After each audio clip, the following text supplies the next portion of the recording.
If you feel like life in America has gotten unbearable, you're not wrong. In fact, the numbers prove it. This country is collapsing from the inside out.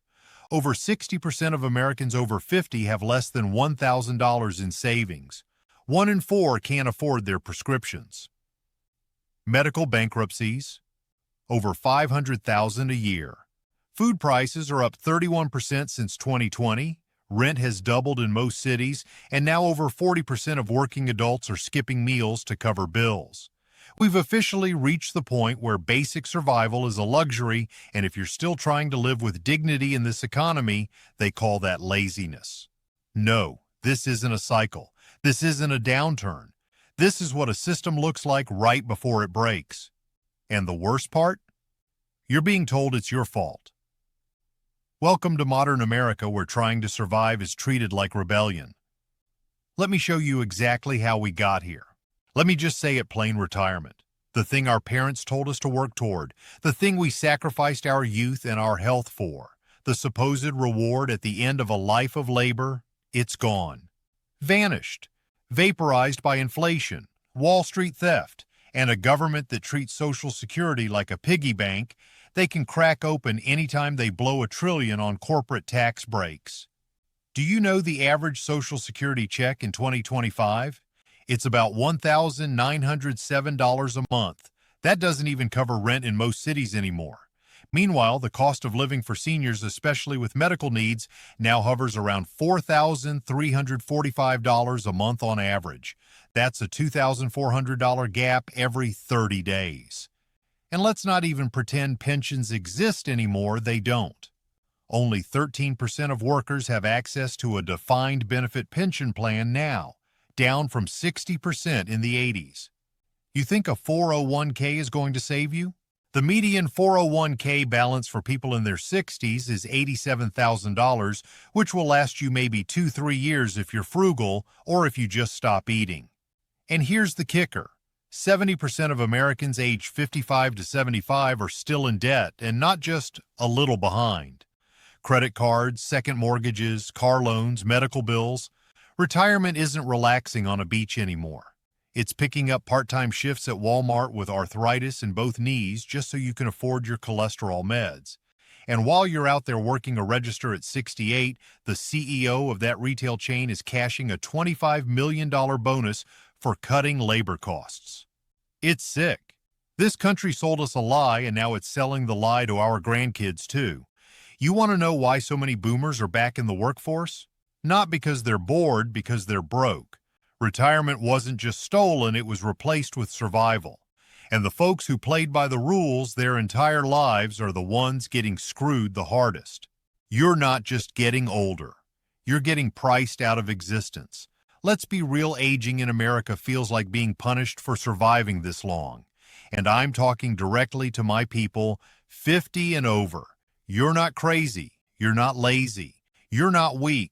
You're living in a system that makes your very existence a financial liability. Everything from hearing aids to joint replacements to eyeglasses has been turned into a luxury item. Over 80% of older adults have at least one chronic condition, but good luck affording medication without an extra mortgage. Prescription drug prices in the U.S. are nearly 4 times higher than in other developed nations. Eliquis, a common blood thinner, costs $561 per month. Here in Canada, it's under $40. And Medicare? Yeah, let's talk about how half of what you need isn't even covered: dental, vision, long-term care, all out of pocket. But the prices aren't just rising, they're accelerating. The average annual inflation for senior living facilities has now hit 8.6%, outpacing Social Security COLA adjustments, which means every year you're falling further behind just for existing. Assisted living, which used to be a fallback, now averages $58,000 a year, and that's the basic level of care. You want full nursing support? $108,000 per year, and that's if you're not in a major city. And then there's the shame. The way society treats aging people like burdens, like relics. The housing market, only 2% of new homes are built with accessibility in mind. The job market, if you're over 50 and unemployed, you've got a 56% chance of never working again. Let that sink in. You're alive, you're capable, but the system has decided your usefulness expired, so now you're just another bill. Another cost. Another problem to be managed. America doesn't want its elders to age with dignity. It wants them quiet, isolated, and broke. And if you feel invisible, it's because this country is doing everything it can to make sure you are. Everything you used to rely on has been hollowed out and sold. You want to know why life feels impossible now?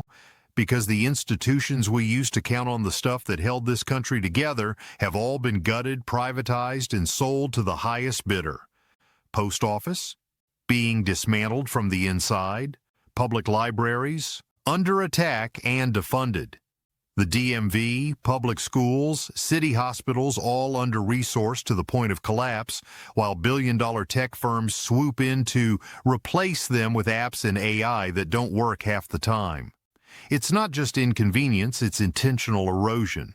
Rural hospitals are closing at record pace. Over 135 have shut down in the last decade, meaning entire counties now rely on clinics that operate out of strip malls. Water infrastructure is crumbling. 45 million Americans are drinking water from systems that violate EPA safety standards. And the VA? If you're a vet like me, you already know. Wait times are back to 6 months for specialty care, and now they're trying to outsource services to private contractors who treat your heart like it's an oil change. Even the power grid, the literal electricity keeping your fridge running, is being turned into a game for hedge funds and foreign investors. You remember when we had snowstorms in Texas and people froze to death while the energy companies cashed in? That wasn't a glitch. That was the future. Everything public is being made private, and everything private is being made unaffordable. This country doesn't invest in the commons anymore, it exploits them. And when systems break, they don't get fixed. They get replaced with a paid version. Toll roads, private fire departments, concierge medicine. You don't get served, you get monetized. And if you can't pay to play, you just fall off the grid. It used to be that America failed some people. Now it's failing most people.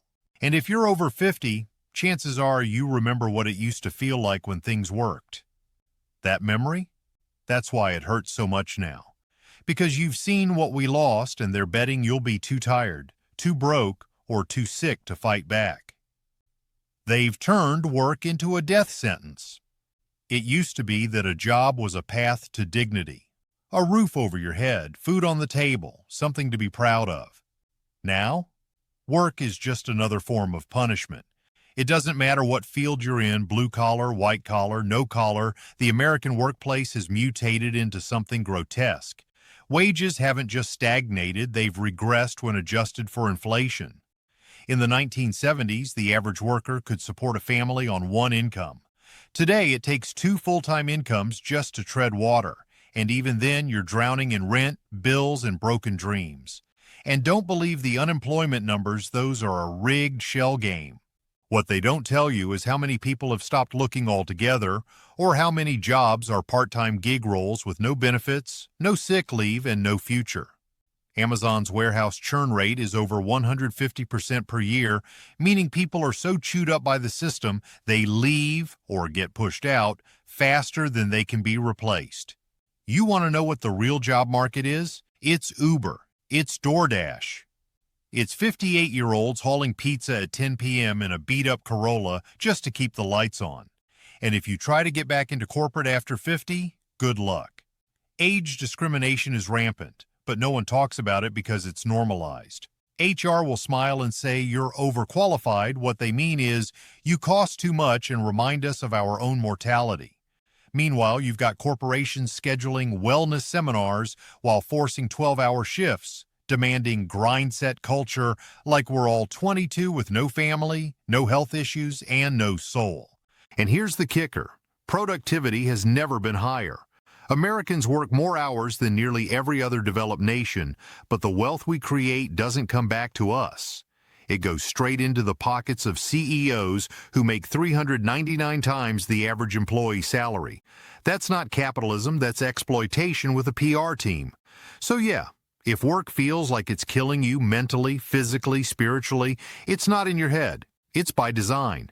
They need you just healthy enough to clock in, but too exhausted to fight back. The cost of dying is starting to outpace the cost of living. No one tells you this, but dying in America has become its own kind of financial crisis. It's not enough that we have to suffer through decades of rising bills and shrinking wages. Now they're making damn sure we can't afford to leave this world without passing the debt on to someone else. Funeral homes in 2025 are charging between $9,000 and $14,000 for a basic burial, and cremation isn't far behind, averaging $6,500 and climbing fast. And don't even think about a memorial or service unless you've got an extra grand just sitting around. You know what happens when you can't pay? Your body becomes a paperwork problem for your family. They start getting calls from collection agencies about your corpse. Let that sink in. But it goes deeper because it's not just the funeral. It's the end-of-life medical care, which in this country is like running a financial gauntlet blindfolded. Over 25% of Medicare spending happens in the last year of a person's life. And it's not because we're all getting miraculous treatment, it's because the system is bloated with middlemen charging $300 for gauze and $500 to push you from one room to another. Hospice care? That's $200 to $500 a day, not counting medications. You'd think insurance would help, but if you don't have a perfect plan with a generous supplement, most of this gets dumped on your family. Medical debt in America has crossed $220 billion, and nearly two-thirds of bankruptcies filed by seniors are tied to end-of-life costs. So now people are having to make choices like, do I go through chemo or leave something behind for my kids? And if you think the government will help, think again. Long-term care Medicaid is a bureaucratic nightmare that forces you to spend yourself into poverty to qualify. It's not just cruel, it's predatory. The final chapter of life, something that should be sacred and peaceful, has been transformed into a financial landmine. And the worst part? We've all been conditioned to accept it, to quietly cash out whatever dignity we have left for a system that treats death as a profit opportunity. That's not healthcare. That's legalized extortion. The American family is being torn apart by the economy. This one hits especially hard. Because we're not just losing jobs or homes, we're losing each other. The American family is being crushed under the weight of an economy that makes it impossible to stay together. You've got parents moving back in with their kids, kids moving back in with their parents, siblings who haven't spoken in years because of fights over elder care, or who get stuck paying for mom's medication. Multi-generational households used to be a cultural choice, now they're a financial necessity. Not out of love, but out of sheer economic desperation. The number of adults aged 25 to 34 living at home has doubled since 2000. And for older folks, 1 in 5 Americans over 55 is still supporting adult children, sometimes while also caring for an elderly parent. It's the middle generation, the so-called sandwich generation, getting torn to shreds. Meanwhile, family formation itself is collapsing. Marriage rates are at a 50-year low. Birth rates have dropped to 1.62 per woman, and more people are deciding they just can't afford a family. Because let's be real, how do you raise a kid when childcare now costs more than in-state college tuition in 35 states? And how do you plan for grandkids when your own kids are still trying to pay off student loans and can't afford a one-bedroom apartment? It's not that people don't want families, it's that the math doesn't work. The village that used to raise the child, burned down and replaced by a payday loan center. And when families fall apart, everything else unravels too. Depression, isolation, homelessness, all on the rise. Divorce among boomers has doubled in the past 20 years. Why? Because stress breaks people. And this system is designed to stress you 24 hours a day, 7 days a week, until you crack. The economic model we're living under doesn't just exploit the worker, it poisons the home. And if we don't fight for our families, the system will happily keep grinding them into dust. America has become a surveillance state for the poor and a playground for the rich. There's a terrifying quiet truth nobody wants to admit out loud. We live in two different Americas. One for the rich, where privacy is sacred and mistakes get cleaned up by lawyers, and one for everyone else, where every move you make is tracked, cataloged, scored, and weaponized against you. It starts small: your credit score, your rental history, your medical debt. These aren't just numbers anymore, they're digital shackles. Did you miss a payment in 2020 when the world shut down? Congrats, you're blacklisted from housing applications. Try applying for a job with bad credit. 1 in 4 employers checks it now, and it's completely legal in most states. Meanwhile, facial recognition is being rolled out in grocery stores and pharmacies, not to keep you safe, but to build behavioral profiles and pump you with ads and punishments. Got caught shoplifting once in your 20s? That record will follow you for life thanks to background check companies who sell your past like it's a product. And if you're on any form of government assistance, you're under a microscope. SNAP recipients are now being geo-tracked, audited, and shamed for buying anything more indulgent than rice and beans. But you know what they don't monitor? The tax havens where $21 trillion sits untaxed by the ultra-rich, the shell companies buying up housing in cash, the hedge funds betting on natural disasters. No, surveillance isn't for them. It's for you. For us. For the people who are just trying to live without getting crushed by invisible systems we never consented to. And let's not even get into how your phone listens to everything. Don't believe it? Talk about buying a tent with a friend and watch how quickly you start getting ads for camping gear. Amazon now holds the voice prints of millions of Americans through Alexa, and once they have your data, there's no getting it back. Privacy isn't just gone, it's become a privilege you have to pay for. Meanwhile, billionaires live in digital silence protected by legal teams and NDAs. The rest of us? We're open books written in permanent marker. And in a society where every system is rigged to punish the poor, constant surveillance becomes the leash that keeps us compliant. Welcome to modern America, where freedom is just another subscription you can't afford. Inflation isn't an accident. It's a transfer of power. You ever notice how every time your paycheck goes up by a few bucks, the prices of everything mysteriously shoot up too? That's not bad luck. That's not the economy doing its thing. That is engineered. Inflation is not just an economic phenomenon, it's a tool. A very sharp, very deliberate tool used to squeeze the middle class dry while padding the portfolios of the elite. And the proof is in the damn profit sheets. Let's talk numbers. In 2023 and 2024, while inflation surged to levels not seen since the early 80s, corporate profit margins hit a 70-year high. You read that right. Companies weren't raising prices because they had to. They were doing it because they could. Because while you were struggling to pay $6.39 for a gallon of milk, Procter & Gamble was bragging to investors about their pricing power. That's corporate speak for, we raised prices just to see if you'd notice. You did, but you still paid it. And what did the Fed do in response? Raise interest rates, which, newsflash, does absolutely nothing to bring down the price of eggs, but does everything to jack up your credit card payments, mortgage rates, and loan burdens. Now the average credit card APR is sitting above 24%, meaning every late bill is a bloodletting. And if you're retired or close to it, God help you. Your fixed income didn't inflate. Your pension didn't go up. Social Security's COLA increase was swallowed whole by rising rent and medical costs in a matter of weeks. But here's what they don't tell you. Inflation doesn't hurt everyone. It's a gold rush for people who own the assets: real estate, stocks, commodities. BlackRock made $5.5 billion in profit last quarter.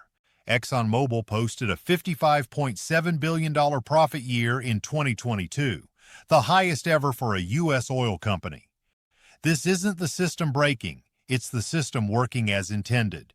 The rising cost of living isn't just about greed, it's about control.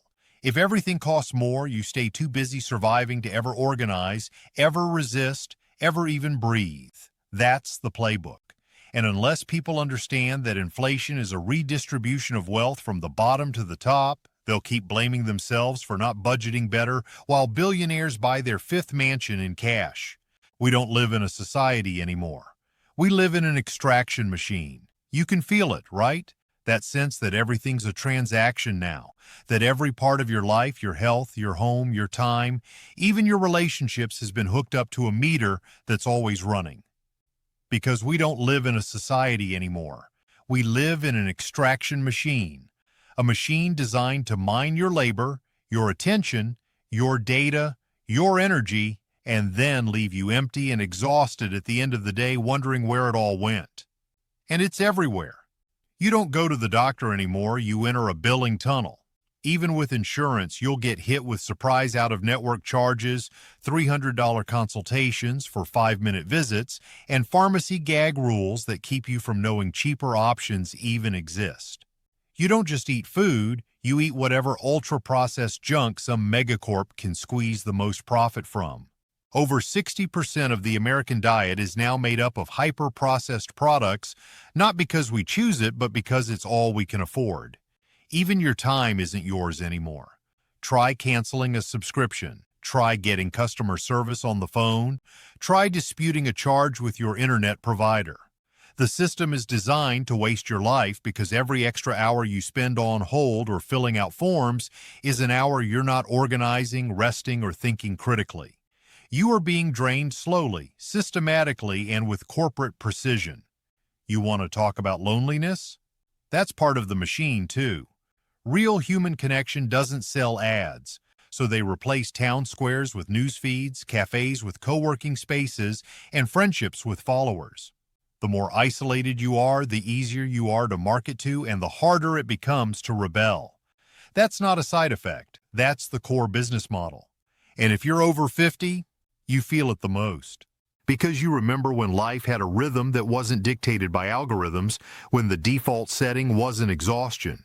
What they've built isn't a society. It's a funnel one that points straight up, draining every ounce of value out of you until there's nothing left but your digital ghost and a mountain of receipts. America doesn't need you anymore, but it'll keep using you until you break.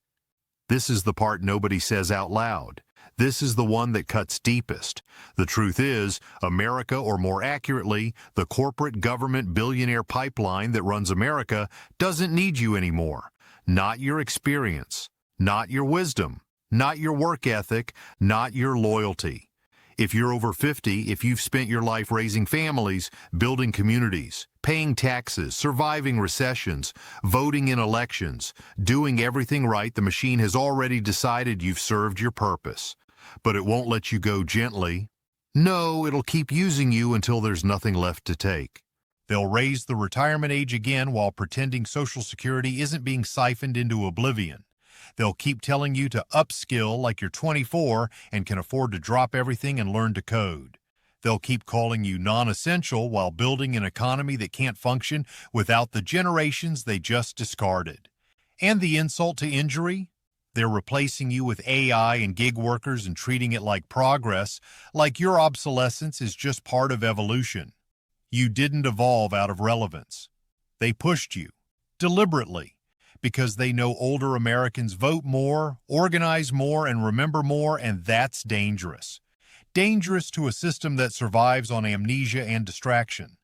You remember pensions. You remember single-income households. You remember when medicine was for healing and not profit. That memory, that's a threat. So they try to make you feel like a burden. They shame you for being behind on savings, for not owning a home, for needing help. But the game was rigged from the start. Wages stagnated, healthcare exploded, housing inflated, and now they're acting like your failure to keep up is a moral failing. No, it's systemic abandonment. It's generational gaslighting. And the only reason you're still standing is because you were built from tougher stuff than they ever expected. But here's the final truth. This country doesn't break you all at once. It breaks you piece by piece. Your body, your mind, your relationships, your hope. And it keeps you alive just long enough to keep pulling the lever, keep paying the bills, keep staying quiet. Until one day you realize the American dream didn't just die, it was never meant for you in the first place. Not unless you were born with a safety net made of gold. Not unless you were one of them. The rest of us, we were born to be spent. If you've made it this far, it means you already know. You're not crazy. You're not weak. You're just living in a system that was never built for people like us to thrive, only to survive just enough to keep going. But here's the truth. Survival isn't living. And the only way things change is if we stop suffering in silence. So speak up, drop a comment, share your story, because I guarantee you someone else is going through the exact same thing. This channel isn't just content, it's community. So like the video, subscribe, and hit that notification bell. Not because it boosts the algorithm, but because we need each other more than ever right now. We're building something here, a place where people aren't invisible anymore. You're seen, you're heard, you're not alone. And if nobody else will say it, I will. You still matter, and they don't get to take that from you.